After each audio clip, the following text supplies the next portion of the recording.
You've probably heard about IQ before. You may have even taken one of those free online quizzes that promise to reveal how smart you are, compared to Albert Einstein or Stephen Hawking. So exactly what is IQ? How is it measured? And what does it really matter? That's what I'm going to chat with Tom Corley about in today's Rich Habits, Poor Habits monthly podcast. And you'll be pleased to learn that your IQ or your intelligence isn't fixed. There are things you can do to increase it and other things you may be doing that could decrease it. So let's start with a quick disclaimer. Having a lower IQ doesn't mean a person's unable to have a high quality life, a successful life, and vice versa. High IQ doesn't necessarily mean you're going to be successful. Most people have got the capacity to learn regardless of what their intelligent quota score is. However, some are simply able to learn more quickly or more easily than others. Look, we know it. Some people may struggle in one area, have a weakness in one or more types of intelligence, but they're very, very successful in other areas. I love Albert Einstein's famous quote when he said, "Everybody's a genius, but if you judge a fish by its ability to climb a tree, it'll live its whole life believing it's stupid." So, welcome to today's show, and let's have a bit of a chat about intelligence and what you can do to improve yours. Welcome to the Michael Yardney podcast, where twice each week you will learn a number of new ideas regarding success, property investment, and money in around 30 minutes. Our show is brought to you by Metropole, who specialise in helping you grow, protect, and pass on your wealth through strategic property and wealth advice. Now, here's your host, Michael Yardney, Australia's authority in wealth creation through property, who has been voted one of Australia's top 50 most influential thought leaders.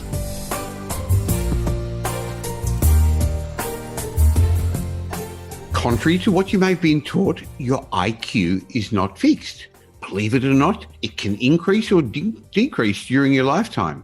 So what causes your IQ to change? That's what I want to have a chat with today with my good friend Tom Corley and co-author of Rich Habits, Poor Habits. Hello, Tom. Hey, Michael. How are you, my friend? Good, thank you. Now, I know in one of your other books, Change Your Habits, Change Your Life, you discussed this topic a little bit. And I think it's useful for us to understand that there are some things in our lives we can change. So is it really true? Can I get smarter? Yeah, this was something I discovered in my research. A lot of the self-made millionaires, they came from poverty or the middle class, right? So they didn't have the best schooling, and they had, I guess, a sort of chip on their shoulder in the sense that they knew they were competing against people who had better educations, right? So what they did was they devoted themselves to self-improvement, learning by reading, gaining knowledge and things like that. And because it became a habit, they actually, during the course of their growth period, they increased their IQs significantly, and as much as 20 points. And so they may have started out with 110 IQ and they finished up with 130 IQ. And the interesting thing is there's science behind this, Michael. It's not just these millionaires telling me they got smarter. It's actual science. The brain is made up of brain cells. They're called neurons. And on the neuron, they have the body, which is called the soma, and then they have the dendrites, and then they have the axon trunk. If you can think of a neuron, the axon is like the tree trunk, and the dendrites are like the branches on the tree. So a neuron will have these two things. And what happens when you engage in certain activities that force your brain to work and learn, like learning, reading to learn, is the brain cells actually increase the number of dendrites, and the axon trunk will actually increase the number of branches on the axon trunk so they can communicate with the increased number of dendrites. Now, another thing that happens is the axon trunk actually gets thicker. The myelin sheath that covers the axon, it's like insulation, it actually grows thicker. An interesting book I read about on brains dealt with Einstein, and they said there was nothing unusual about his brain except the axons were slightly larger in certain areas of his brain, and that's where he was doing a lot of his thinking.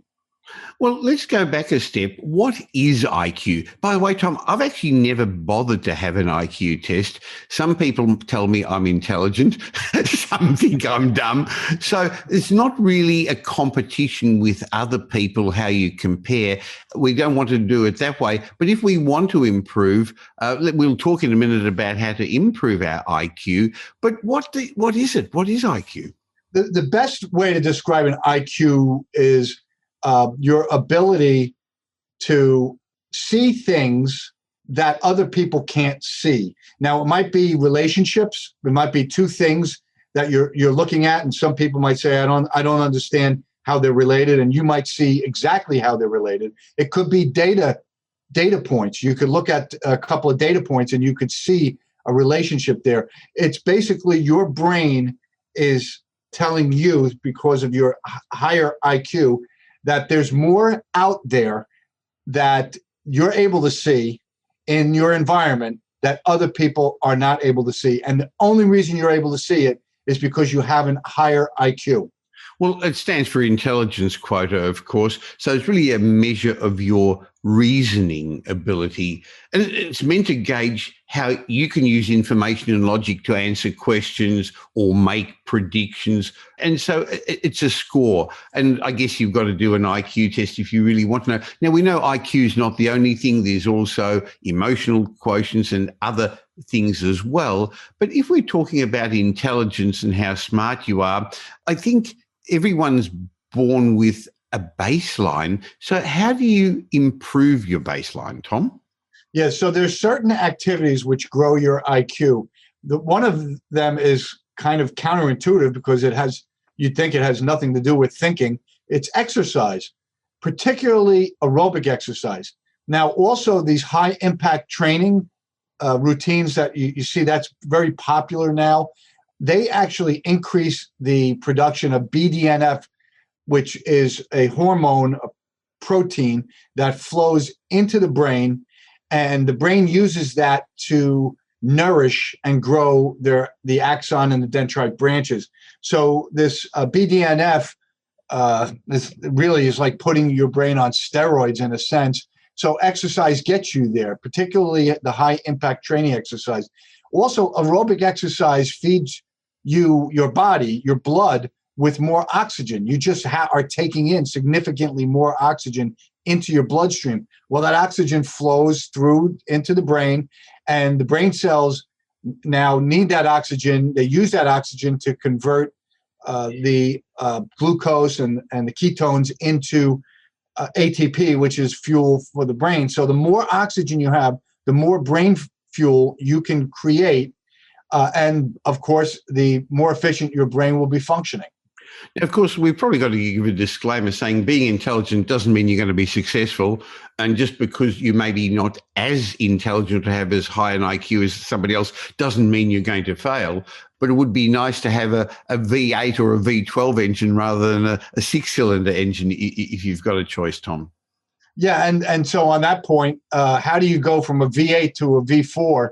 And that's by sitting on the couch watching TV, not doing any reading, just scrolling social media, looking for eye candy, maybe sleeping too much. You only need about 8 hours of sleep, but maybe you're sleeping 10.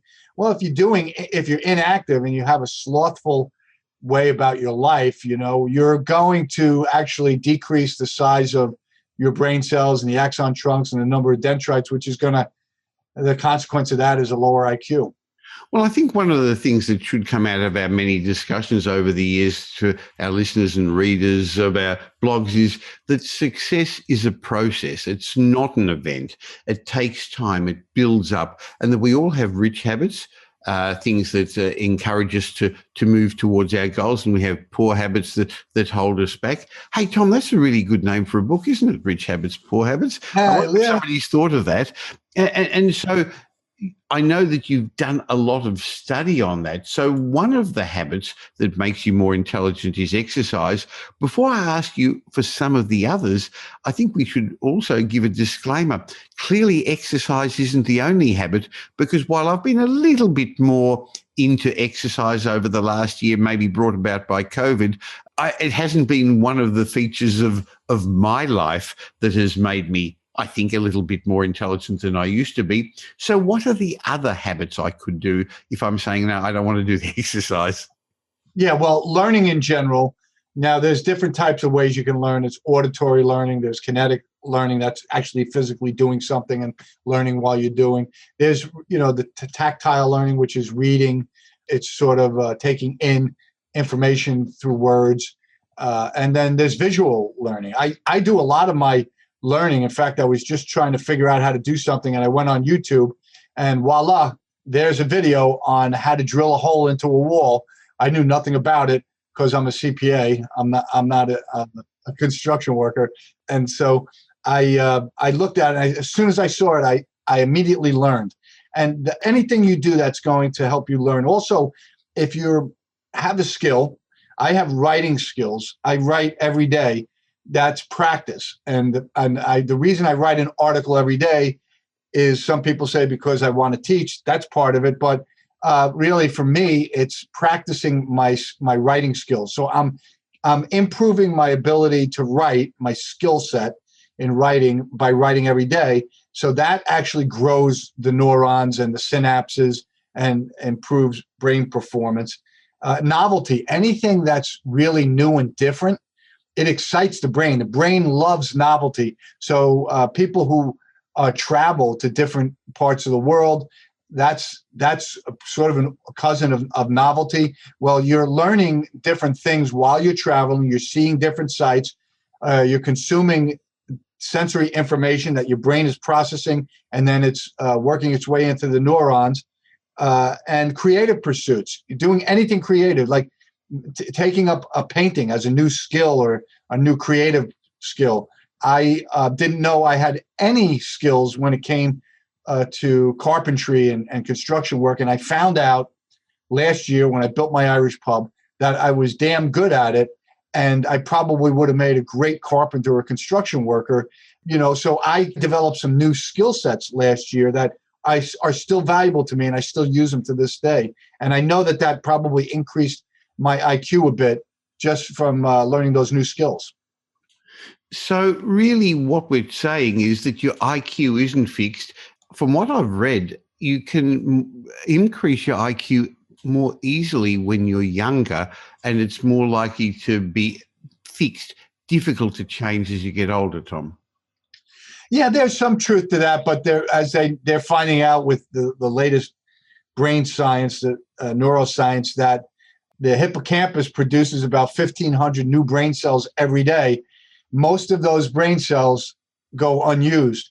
But if you're doing these things that require the use of brain cells, those brain cells will be utilized by the brain. They'll actually move to the area, physically move like they're in water to an area where there's a need for the brain cells. So think of your brain cells as like a bunch of scuba divers, and they're out there.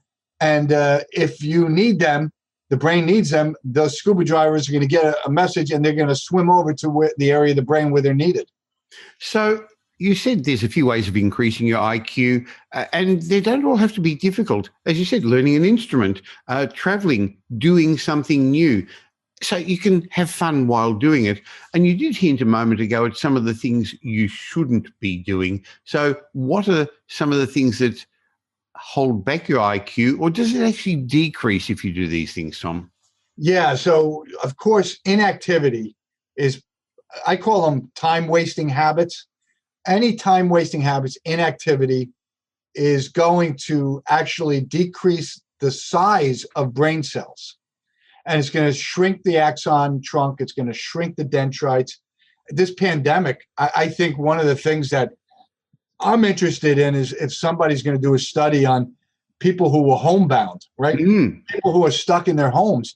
Maybe if they are on Zoom, that might be a life preserver for them in terms of the brain performance. But if they're normally just sitting behind the desk, and now they're sitting behind a desk in their home with nobody around them, I think that's actually going to impair their brain function. It's going to have a negative impact on their IQ.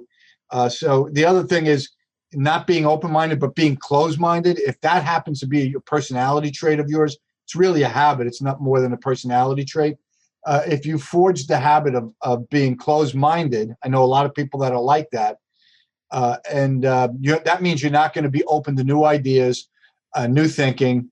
And so, of course, your brain isn't going to grow. In fact, it's going to shrink. Not exercising, no athletic abilities, watching too much TV, spending too much time on social media. The kitten YouTube videos are nice and cute and everything, but they're actually decreasing your IQ. You're getting dumber every second you watch them. So I guess the message from our chat today, Tom, is that your IQ isn't fixed at birth, and it's really your habits, not your genetics, that are going to determine your intelligence. Yeah, epigenetics, which you're touching on, they're finding out actually is the reason why our brains continue to grow and improve as we age. If we use them like a muscle, they will grow, and certain genes will get turned on that will help improve brain performance. So yes, you're absolutely right. What you do with your life actually affects your genome, and it affects your brain. So I know you write about this every day. You've been consistent in that. So if people want to get more of your content, they can go to richhabits.net and they'll be able to get your daily blog. Of course, we'd love them to read our book, Rich Habits, Poor Habits, which talks more than about intelligence, but about how just to get more successful in life. And I know we're both very proud of it. It's been translated into multiple languages and has actually become an international bestseller. Yeah, especially in China, as we just found out this year. It's a big hit in China. Amazing, wasn't it? How many people in China were interested in, it's been translated, of course, were interested in growing their rich habits. Yeah, I think anywhere there's a thirst for entrepreneurism or capitalism, I think our book is perfect for any of those countries, because we actually teach you how to leverage the entrepreneurial spirit in your country to become very successful. So it's not just based on getting up each morning and doing affirmations and feeling good. It's actually based on your very detailed Rich Habits study and my experience mentoring and training people. So if you want to get a copy of that international bestseller book, just go to richhabitspoorhabits.com and you can get your own hard copy, or Amazon or any of those online bookshops, because where people are listening to this, Tom, not many people are going into bookshops anymore. I think, unfortunately, that's one of the casualties of COVID, because people aren't allowed to touch books, pull them out, put them back. It's a pity. Yeah, the flip side of that is people are buying more books online, I think. In fact, Amazon had such a surge last year. I found this out from my publisher. They had such a surge that for a week, they stopped selling any books that didn't have anything to do with the pandemic, because there was such a demand for books related to viruses and things like that, that they shut down authors who weren't selling books that were related to the pandemic. That was amazing to me. That is amazing. Well, we've got through it in Australia. You're part of the way through it. You're a little bit further behind in the United States, but I look forward to catching up with you once a month in these regular Rich Habits, Poor Habits chats. Thanks, Tom. Yeah, thank you, Michael.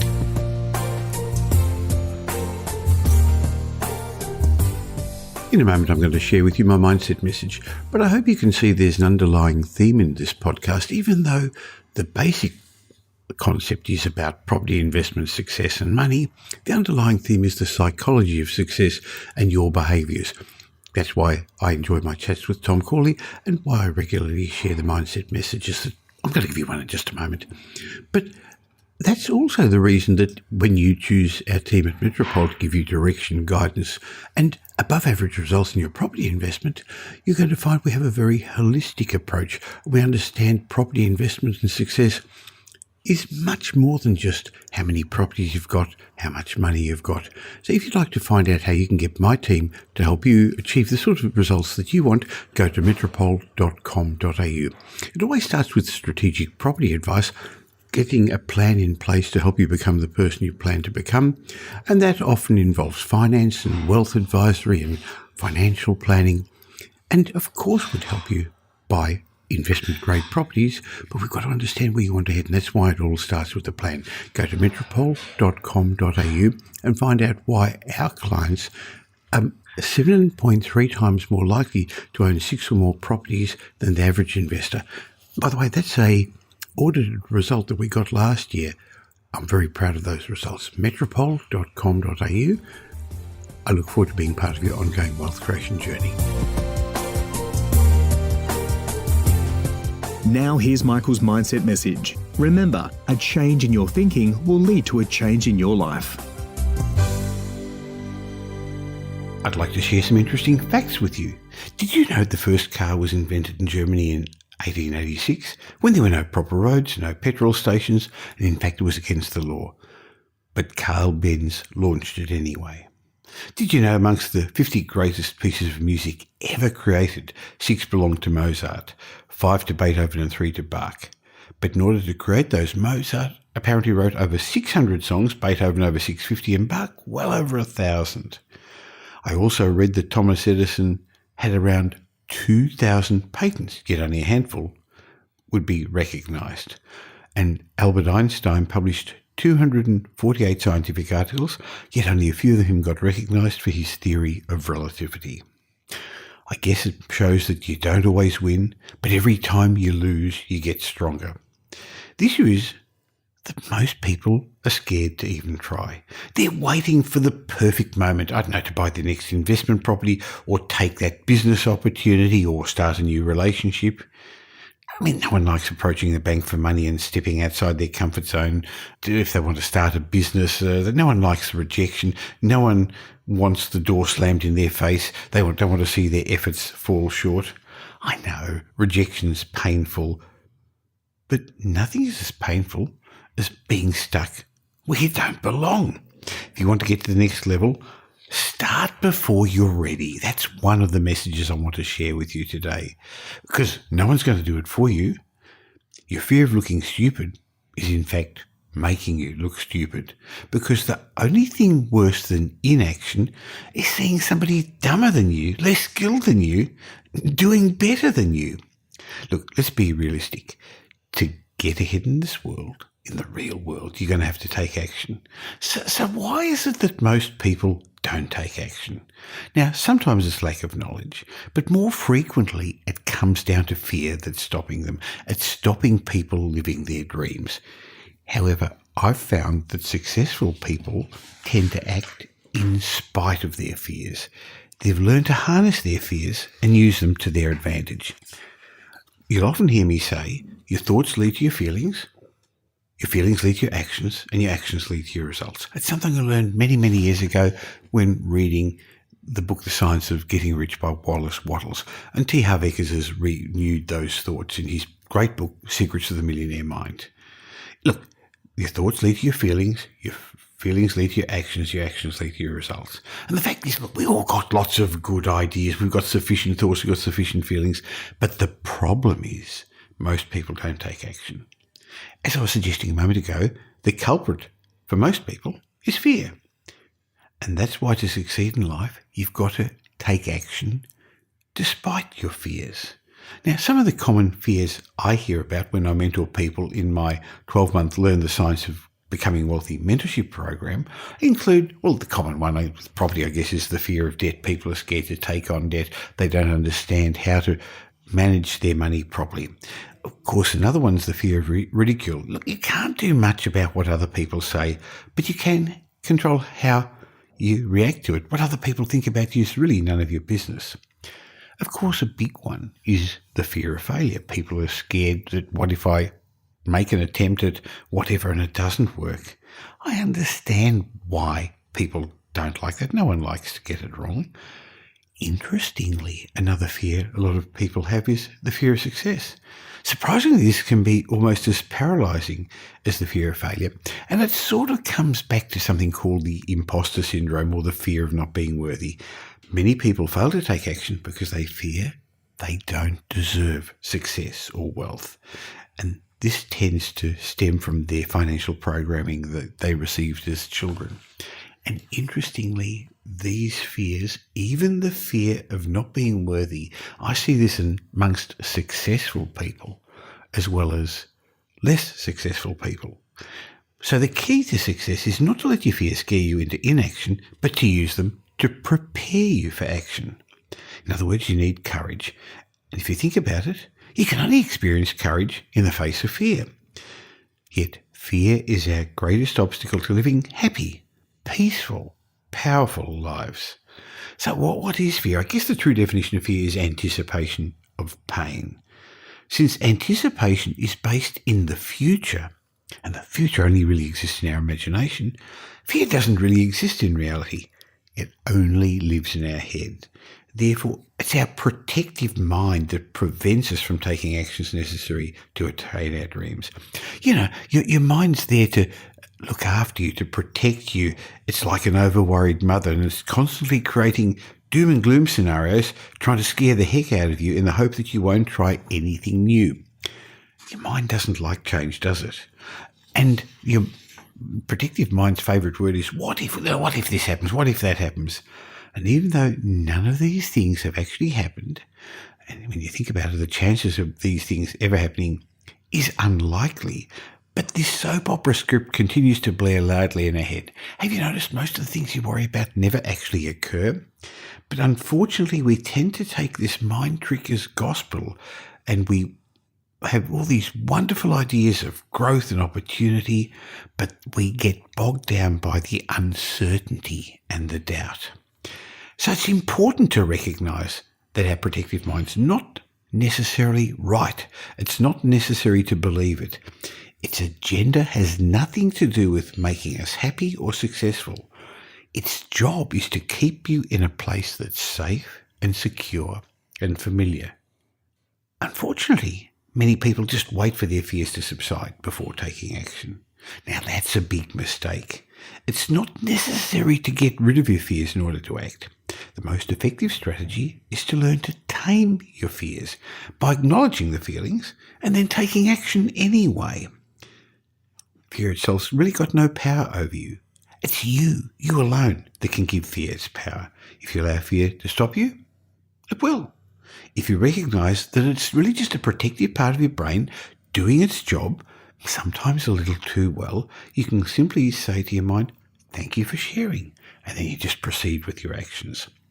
Now, just to make things clear, as I said a moment ago, successful people also have fears. Successful people have doubts. Successful people worry.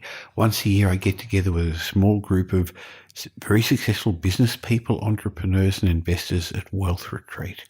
And as we unpack what's going on, what's allowed them to get to where they've gotten to and what's holding them back from getting to the next level, it's interesting how they all share the same fears, the same imposter syndrome, the same feelings of not being worthy, not being good enough.